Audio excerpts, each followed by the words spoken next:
story. Leonard had been performing all of his life, songwriter, performer, and he was a little over 70 years old, and he was in retirement. But his business manager stole all of his money. Leonard went to the ATM one day to draw out some money, and it was declined because there was no money left in his bank account. He should have had millions, but there was nothing there because his business manager had stolen all of his money. And here he was, set for retirement at 70-something years old with no money. So Leonard had to go back to writing music. He had to go back to performing. And at 70-something years old, Leonard wrote an additional 30-something albums. He performed over 300 sold-out concerts worldwide. And it was all because his business manager had stolen all his money. He was set for retirement, but God said, no, I'm not going to let you retire. See, first of all, retirement is not a biblical principle. You all do know that, don't you? There's nobody in the Bible that retired. Retirement is not a biblical principle. And when you study the stats, what you will find is they give you 2 years. You sit down and do nothing, you got statistically 2 years before you die. You do not need to ever stop and do nothing. It's a death sentence. Do something. Now, you don't have to keep working at a job, but do something. Keep your mind active, keep your body active. Retirement is not a biblical principle. I am never going to retire. I'm going to work right up until the day they lay me in the casket or whatever they do or however I leave here. I'm not going to stop. Moses didn't stop. Noah didn't stop. They were still vibrant. They were still active in their old age because they kept moving. Leonard wanted to retire. But God said, you got too much left in you, man.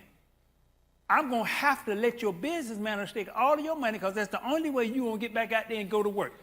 He did 20-something more, 30-something more albums, 300 and something more concerts that were all sold out all over the world, all because his business manager stole his money. Sometimes God will put us in positions to force us to do some things we would not ordinarily do. And today, I am in the series called Peace in the Storm. And as you've heard during the series, I take a letter from each one of the words and a sermon from that. It came from my son George and I one morning, our prayer, and that's how it started. So today I'm at the letter T. And I was preparing or had already prepared the sermon dealing with the word we'd come up with, the letter T, which was teen. But a pastor asked me about 3 days ago, he said, what do you think about the recent big-name minister who just came out with his refutation of tithing? What's your thoughts on that? And after I talked with him about that, I hear God said, I don't want you to talk about teen today. I want you to talk about tithing. That's the first thing he told me. I want you to talk about tithing. The second thing he says is, you got all these notes on it. Don't use any of your notes. I'm going to flow it all. So I don't have any notes. I have no scripture. God just going to flow it in me. Whatever I got to say to you today about tithing. That's just it. So today I'm going to talk to you about tithing. And you know, I don't talk about tithing. I haven't talked about tithing in years. As a matter of fact, Pastor James, right before we took up the offering, talked about how we had been in the spirit of what God had told me to do. It's been probably 12, 15 years ago. He said, just tell the people, bow their heads for 10 seconds and ask me what they should give. Now, let me tell you 3 things about that. Number 1, God says to bow your heads for 10 seconds to ask him what should you give. That's number 1. So I've always told you these 3 things. Bow your heads for 10 seconds, ask God what you should give. If you don't hear anything, if God is silent, the 10% tithe is the biblical standard. That's the second thing. So number 1, ask God. Number 2, if he doesn't say anything, 10% is the biblical standard. Number 3, if you don't listen to God about what to do with your money, you're not going to listen to God about anything else. So if you won't listen to God about what to do with your money, there's no need of you asking God about anything else, because you're not going to listen to anything else God has to say to you anyway. Because money, even though it may appear difficult, money is actually one of the easiest things to come in compliance about. It's some of that other stuff that's just hard to do. Money is actually easy. So today I'm going to talk to you about tithing. And you all know the story. A big-name minister came out and said, destroy all of his books, throw them all away, all of his cassettes, all of his DVD, all of that stuff he's been talking about the last 30 years, just throw it all in the trash. I'm changing everything. Tithing is an Old Testament command. Just let it go. I'm changing all of that. So when the pastor asked me, what do you think about it? I'm going to tell you all what I think about it, which is what I've always thought about it. First of all, tithing is not an Old Testament command. It's in the Old Testament. It's under the law. But tithing preceded the Old Testament.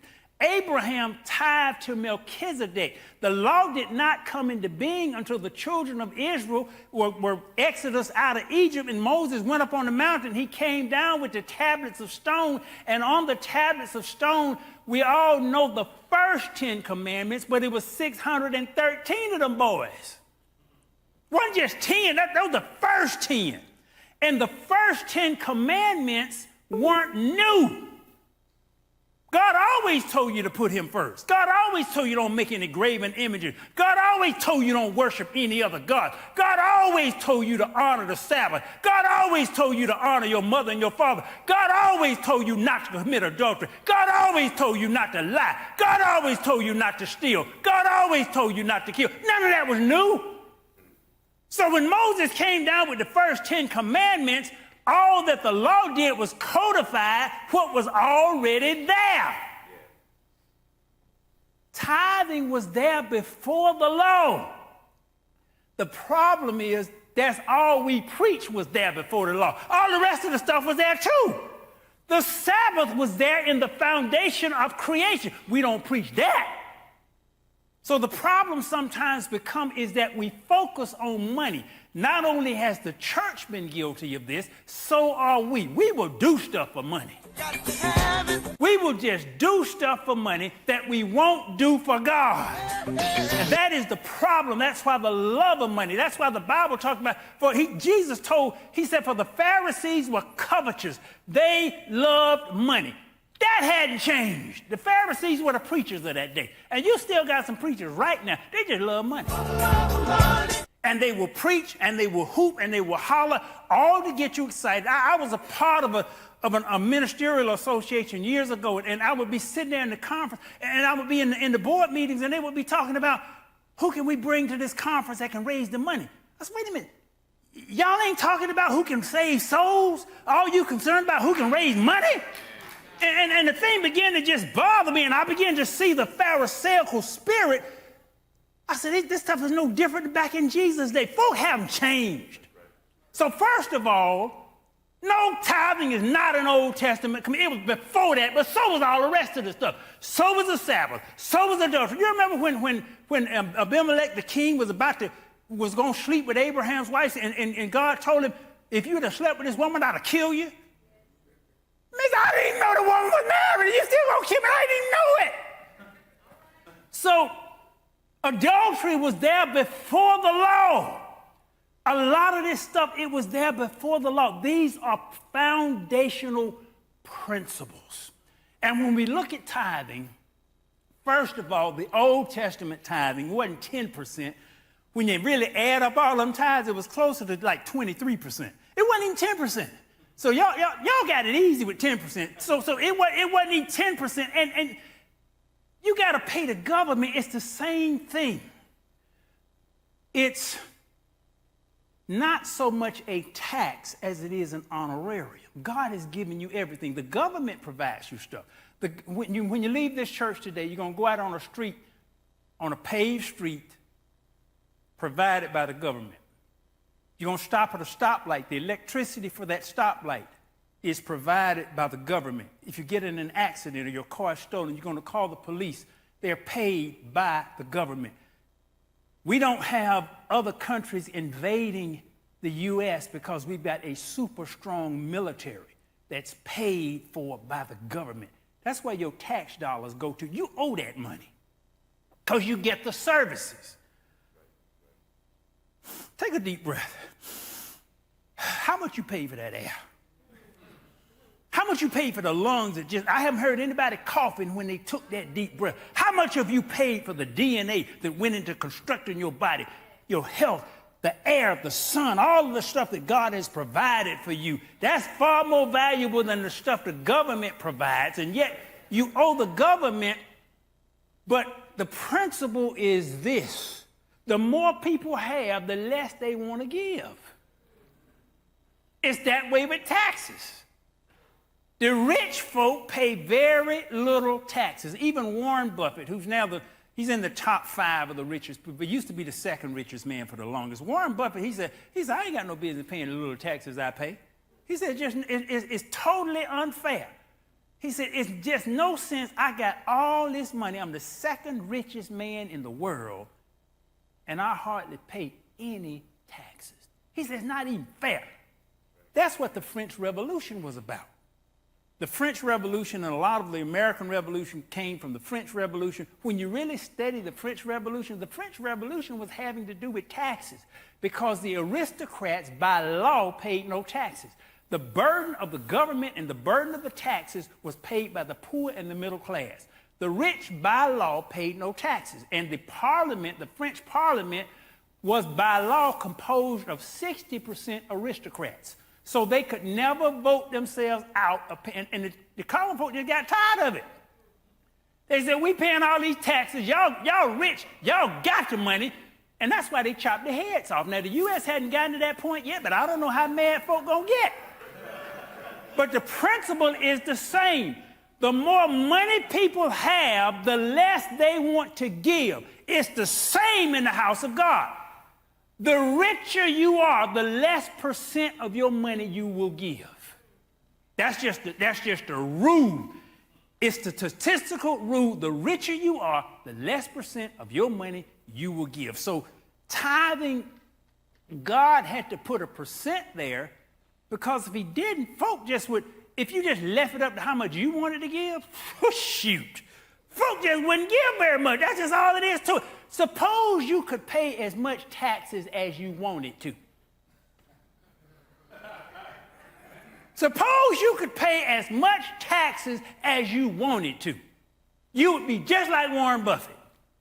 Wouldn't pay a dime. Now, I'm not going to say you wouldn't pay a dime. You might pay just a little bit, but I can tell you this, it wouldn't be enough to support the government. So the government has to implement mandatory percentage-based taxation. Now, I'm not saying it's fair because the upper end got all these loopholes. That shouldn't be. Buffett said it shouldn't be. We all know it shouldn't be, but they make the laws. So they make the laws to benefit them. It's not fair, but it's the same way in the church. As a statistical average, the folk who make the most money give the least. So God put a fixed percentage. Really, the 10% is not the true tithe. When you look at Old Testament tithe, they had all kind of different tithe. It just tithe on top of tithe and offering. It was 23.5% was the basic amount that the Old Testament dealt with. So the modern church only deals with 10%. That's less than half. But yet, even of the churches that preach tithing heavy, I mean, you all haven't heard me. I don't think any of y'all can even remember me preaching a sermon on tithing. On the churches that preach tithe heavy, 75% of the folk in those churches will not tithe. And that's not new. We often will quote the book of Malachi. You all have familiar heard that. You're cursed with a curse. Where have you robbed God? You've robbed me in tithes and offering. Well, if you look at that chapter of Malachi, the prophet was not talking to the congregants. He was talking to the priest. The priest wouldn't do right. They wouldn't tithe. And they were under the law. It was clear as a bell they were supposed to tithe. There was no argument about that. It was clear. It was in the law. They were under the law, and they were the priest. And they would not tithe because they loved money, and they didn't want to give up that money. So this ain't nothing new. So even when It was the law. Even when there was no controversy about it, folks still wouldn't do it. And there's nothing new about that. Folks just won't do what God said do. That has not changed from the Garden of Eden. In the Garden of Eden, there was not 613 commands, there was one. You got one command. It reminds me of Mom's Maybelline. We were talking about her old husband. She told her husband, she said, I ain't got but one nerve left, and you done got on that. So it wasn't but one law. Do not eat of the tree of the knowledge of good and evil in the center of this garden. All these other trees, you can do anything you want. I'm not asking y'all to do but one thing. Do not eat of that tree in the center of the garden. That's all you got to do, is not do this one thing I asked you to do. You got one command. Man from the very beginning has disobeyed God. So tithing and the disobedience to giving, and we're not under the tithing law here. What we're under is this: ask God what you should give. That's been the command for the last 12 or 15 years in this church. Ask God what you should give. Bow your head, ask God for 10 seconds what you should give, and do what God says. That's been the command. And if you don't hear anything, then 10% is the standard. Now, tithing it's been a part of my life. I graduated from college at 21 years old. At the time, I was going to my parents' church, Wheat Street Baptist Church. Reverend William Holmes Borders was the pastor. And I never will forget, one day he said, look, I ain't going to sit here and do a whole lot of preaching to you. You're either going to do it or you're not. So you just make up your mind. I ain't going to sit here and try. You're either going to tithe or you're not. You're either going to do it or you're not. So I ain't going to sit up here and do a whole lot of preaching. You're either going to do it or you're not. And that's what he said. But the thing hit me. And I said, I'm going to do this thing. I'm going to do this thing. And at that time, they published at the end of every year everybody's giving. It was they gave out a big folder, and it had everybody's name in alphabetical order, and right by they had how much they gave for the year. Now I don't agree with that, because it had people giving for some wrong motivation. But that's what they did. They published at the end of every year everybody's name and how much they gave. So a lot of people were just giving because they didn't want a little bitty figure by their name. So when my mother got the thing and she looked and she saw my name, and I made $150 a week. I made $7,800 a year. And by my name was $780. And my mother looked and she said, Nathaniel, this boy done almost given much as we given. Look at this.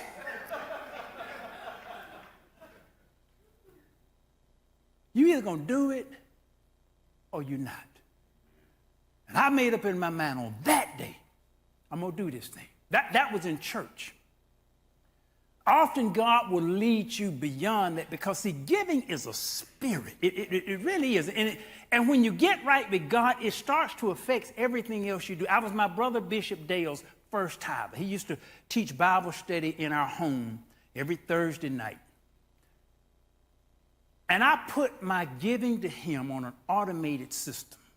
Now, we didn't have the internet. I don't even think the internet was in existence back then. So you couldn't pre-schedule. There was no where you can go online, because there was no line. You couldn't do that back then.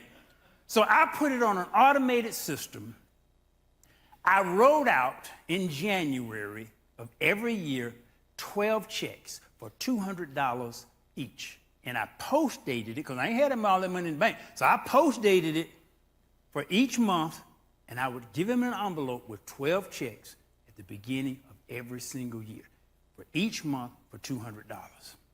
And I never will forget, there was a fellow in the Bible study, and he got his girlfriend pregnant, and he was having to pay child support. His child support was $200 a month. Now, I had been in some situations. Y'all know about situations. I'm not going I'm not going to detail what these situations were. But I had been in some situations. And God had delivered me, and I knew it was the hand of God. God had delivered me out of these situations. And I'm saying to myself, $200 a month today, yo, and he paying $200. I said, see, first of all, I'm a scientist. I'm data-driven. I'm logical. I look at stuff. I'm spiritual, but I got this scientific, analytical mind. So I'm giving $200 here, and he giving $200 there. I said, they the same amount. I've been just protected beyond normal logic and rationale. I connected them two figures. I don't want anybody going out and say, this is why I paid. No, because I'm just saying what I did. I connected those two figures. And I could tell, or at least I felt in my spirit, that because I was doing right with God, he put a hedge around me and protected me from some other stuff. And see, I know we preach that we are no longer under the curse of the law, and we're not. But them curses real. You don't believe it, you have to look around. The curses haven't gone anywhere. Us being under the law may have gone, but them curses have not gone anywhere. You go through Deuteronomy, there are 7 categories of curses. Every one of them curses just as live, just as in force, and just as prevalent today as they ever have been. The curses are still here. Even when I read Deuteronomy, it's the 28th chapter. When I read, I said, Lord, you've enumerated 3 times as many curses as blessings. And yet, like when I look through the earth, I can see almost 3 times as many people are living with some of these curses than folk living with the blessings. And I didn't fully understand that until I read the book of Enoch. Now, the book of Enoch is not one of the books that's in the Bible. It's one of those apocryphal books, but there are only 2 books that are external books that are mentioned in the Bible, the book of Jashar and the book of Enoch. So I read both of them. And Enoch was the man, who never died. So Enoch walked with God, and all of a sudden he was no more. God took him. So Enoch, in the book of Enoch says he was in heaven. He said there are 12 gates in heaven. And out of these gates, 4 of the gates, out of these gates pour blessings. But 8 of the gates pour curses. I said, whoa, that's why it's more curses enumerated in Deuteronomy than blessings. And that's why I'm saying this stuff. I'm not saying that tithing prevents some of these curses, but it's $200 here, $200. I'm not saying that, but I'm just in my own world. I've just seen this stuff in my own world that there are without question blessings, and it's not just money. I remember God once telling me, why do you fools always think my blessings got something to do with money? God's blessings are just they're in innumerable ways. I'm sitting right here, and I'm looking at one of my sons here, his minister of music. I'm looking at the other one, the youngest one on the front row. I see my other 2 boys up there in the back. Do you know what I got 4 boys. I got 4 boys, or actually they're young men now because they're heavy and big and stronger than I am. So I got 4 young men, all of them in church today. Do you know what a blessing that is? I mean, they all in church. They're all smart, they're all strong, and they're all straight. Do you know what a blessing that is? I mean, so some of this stuff you can't put this in a dollar. It doesn't even relate to money. It's just, and I didn't really appreciate that so much until I was at this business meeting, and I'm sitting there with 3 other families. And all of these families, they're running big multi-million-dollar businesses, and I'm sitting at the table with 3 other families, none of them black. I'm sitting at this table with 3 other families, and all 3 of them families has a mentally challenged child. And they're sitting here telling me, I got to spend $80,000 a year on this special school here. And I don't know what I'm going to do when my child come out of school because there's no facilities for him after that. But my child just a handy, can't think. And I'm sitting here listening to all this. Lord, what a blessing just to have some kids with good sense. And you don't understand this stuff. Sometimes you begin to see and you begin to appreciate next month. My good baby and I will have been together for 28 years. Now, I'm not saying it's been smooth all that time, because it ain't been smooth all that time. Sometimes my good baby, one point, when I'm 2 weeks into it, my good baby, I'm going home. And so it ain't been smooth all them 28 years, but we still together. And the thing about it, even, and my son, Christian, when he came to me one day and he said, Daddy, he said, I got something to tell you. And I kind of knew what it was the minute he mentioned it. He said, my girlfriend is pregnant. And I later on asked God about that. I said, Lord, why didn't you protect him like you protected me? And God answered me right away. He said, I am protecting him. And now, I talked with him this morning. They're heading into marriage counseling, getting ready to get married. They're getting ready to get their own place.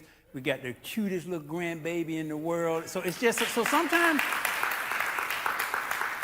and Christian, I'll tell you, and God did speak to me about you all. He said, you all going to have some rough spots, but you're going to stick it out.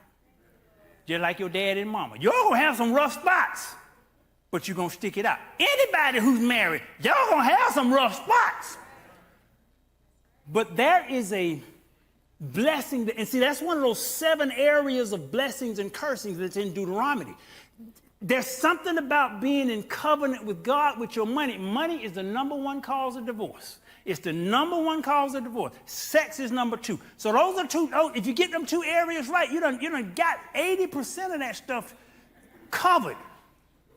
But when you're not right with your money with God, that stuff, it's a spirit with it that I can't even explain, but I've seen it so many times. And you'll hear preachers talk about they've never had to deal with a congregation member who's a tither that's in real heavy-duty trouble. Now, we're heading for heading for some serious economic times. But we've got the program here at the church called Safe in the Ark. And that basically is, God told me, when you take their giving from this period here, and when they come to you with any issues, they will be able to get 10 times what they have given per month. So he didn't say whether they tithe or not. He just said 10 times what they've been given.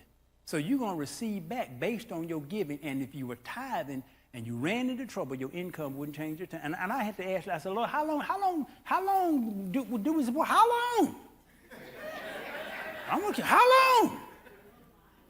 And God answered, and this has been recent. He said twice as long as Noah was in the ark. Noah was in the ark for 150 days, so you got 300 days. So if you run into trouble, the ark got you for 300 days. But see, the only reason the ark got you is because you were with God with your money. So don't come to us knowing you ain't putting no money in this church. Don't even come, because I'm going to tell you right now, I ain't going to do it. And I'm going to tell don't do nothing. And listen, don't give anybody in this church any money who come to you for money either.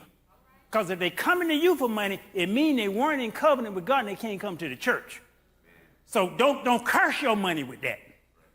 Don't even curse your money. So don't give anybody any money who come to you trying to borrow or get some money, because the ark has a safe in the ark policy. So if they were in covenant with God, they can get it from the church. They can go right to see Elijah, and see Elijah going to take care of you for 300 days.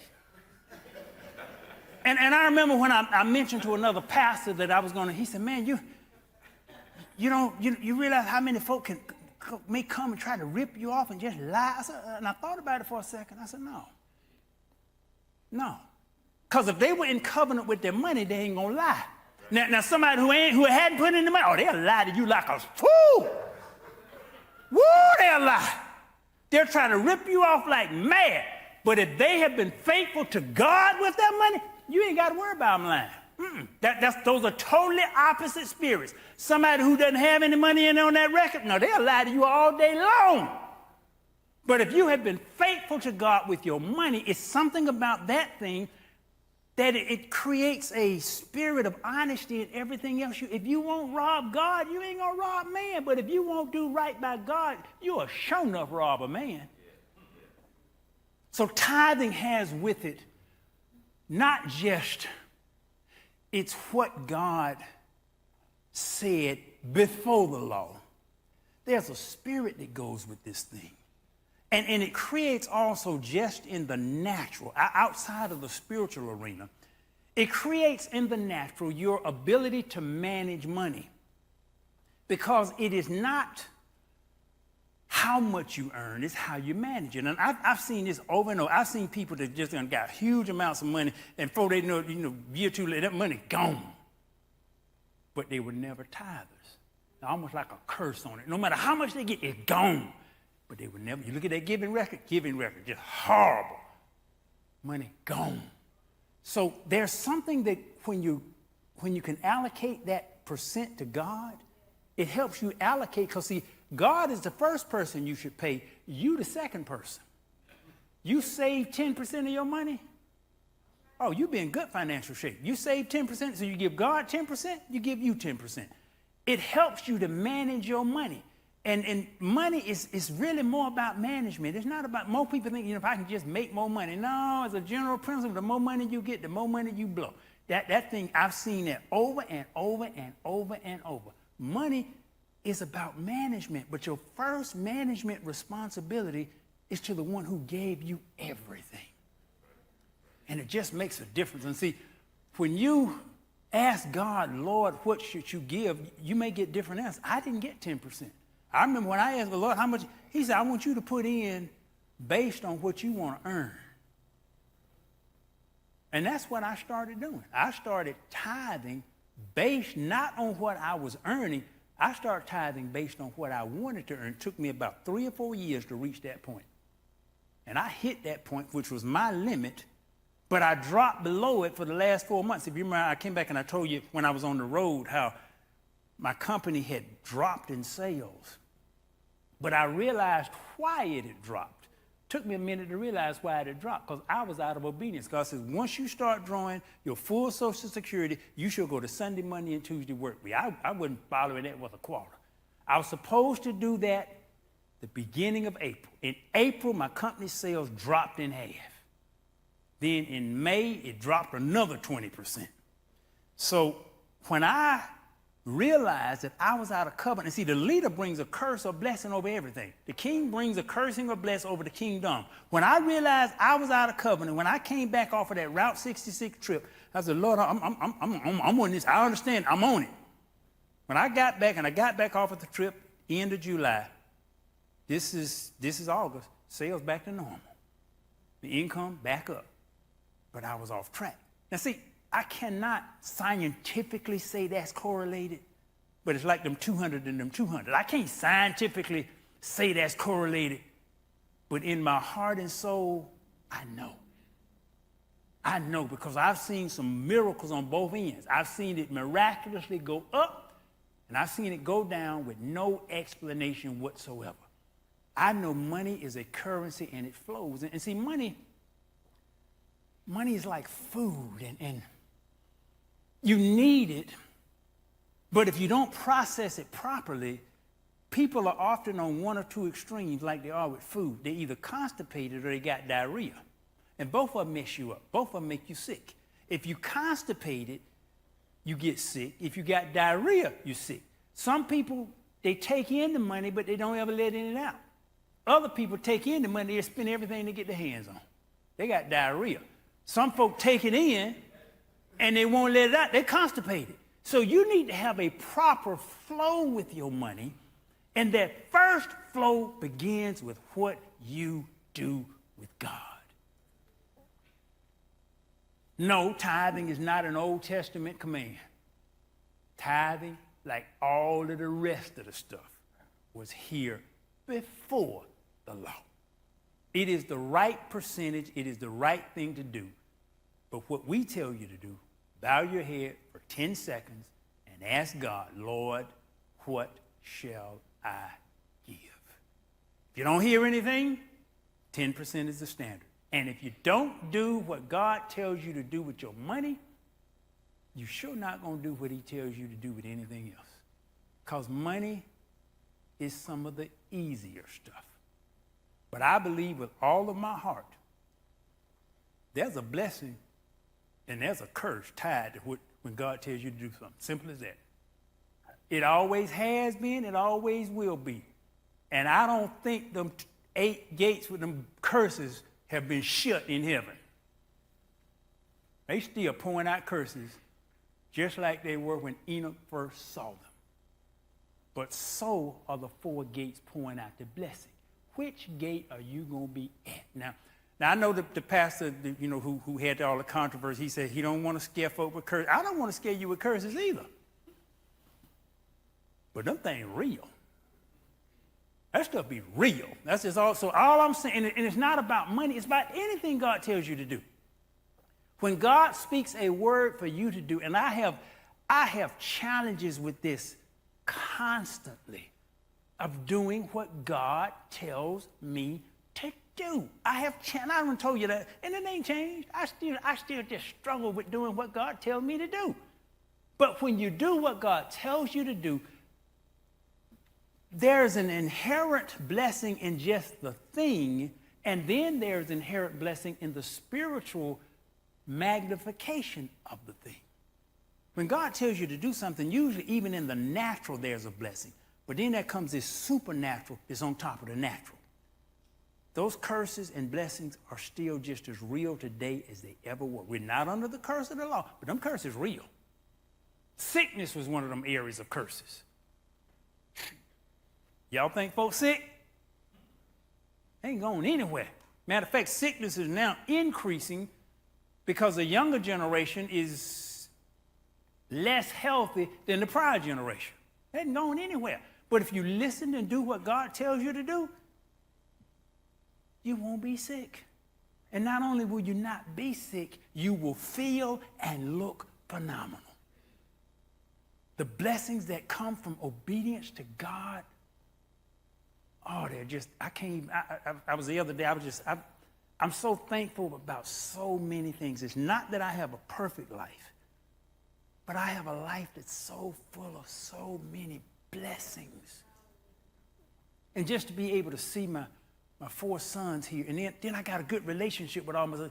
It's so many daddies. Elon Musk is the richest man in the whole world, and he hates his daddy. And his daddy don't think well of him. Reading an article with Elon, and his daddy said Elon was fat. I said, this man done all this stuff. He done all this stuff, and all you got positive to say about your son is that he fat. I said, my goodness. And Elon don't like the dad. But see, that's one of those 7 areas of curses is family relationships. So just to have a good relationship with your children is priceless. And particularly with daddies. Because when mama got a bad relationship, you almost got to have a mama that's just on drugs. That's usually the only time a mama got a bad relationship with she just about on drugs. But them daddies, whole different story. Because a lot of times daddy gone. Daddy gone, he don't provide any support, he don't provide any training. And he provides a bad example. What they seeing daddy do, not good. So a lot of times the children are just mad at daddy. See, Elon doesn't like his daddy because he saw his daddy have a child. Who was it? The mama? It was his stepdaughter. Yeah, so that's what, that stuff ain't new. It ain't new. And that was a violation of the law. The law was very specific about who you could have physical, intimate relationship with, and close kin wasn't one of them. So he did violate the law, the Old Testament law on that. But just to have a good relationship with your children is priceless. That was one of those 7 areas of blessing and cursing. So tithing, and I wanted to address that because God told me to address it. It's the right thing to do. It always has been. Before the law, during the law, and after the law. It's the right thing to do. Now, God may tell you to do something else. Because what he told me, bow your heads for 10 seconds and ask him, Lord, what should I give? So what I admonish you to do is just be obedient. That's all. Just be obedient. I ain't telling you to tithe. I'm just telling you to do what God tells you to do. And if you don't hear anything, then at least you got a standard. The average Christian gives 2%. 2%, which is 1/5 of what God's standard is. Well, actually, it's almost a tenth of what God. They give a tenth of the tenth. So do what God tells you to do, and don't leave it up to, I want to do what I want to do. We got that. That's one of the most evil men in the world. The world, they call him the most evil man who ever lived. I don't know whether he is or not, but he's a fellow over in England. Started this satanic kind of religion, all this kind. But their motto is simply this: do what thou wilt. In other words, do what you want to. And that's always been the satanic mantra. Do what you want to. God's command has always been, obey my commands. That didn't change when Jesus came here. Jesus told you, follow me, obey me, do what I tell you to do. Do what the Father tells you to do. Love the Lord thy God with all your heart, mind, soul. He said, give him everything. None of that has changed. So if you just do what God tells you to do, blessings come that are just, it's not just money. Money, once you get enough money, additional money does you really no good. Once you have enough money, and it doesn't really take a whole lot for that to be, once you paid all your bills, God come, additional money just doesn't make that much difference. That's why Elon has sold all his houses and he's living in a tiny house. He understood that. He would trade all that just for a good relationship with his daddy. There's no good relationship with his daddy. He got some issues with his children, and ain't no wife there. But he's the richest man on the planet, and I admire him as a businessman tremendously. But he got these other issues. Tithing and doing what God tells you to do opens up blessings. Not doing what God tells you to do opens up those 8 gates of curses. And that choice is yours. So it was like what Reverend William Holmes Borders told me when I was 21 years old. I ain't going to argue with you. I ain't going to sit here a whole lot of time trying to tell you and convince you one way or the other. You already know. You either going to do it or you not. And I made the decision that day, I'm going to do this thing. I've never regretted it, and I've never changed it. Matter of fact, I've actually gone up on it because at some points I was actually double tithing. But I saw the blessings that came with that. And I believe without question, there's a correlation and there's a connection. So that's it on tithing. I thank you for joining us today at Brothers of the Word. You can go to brothersoftheword.com and you can listen to this message all over again, or you can send it to somebody who may have some questions about tithing, and this may have answered it for you or for them. Thank you for joining us today at Brothers of the Word, because, brother, you need the Word. From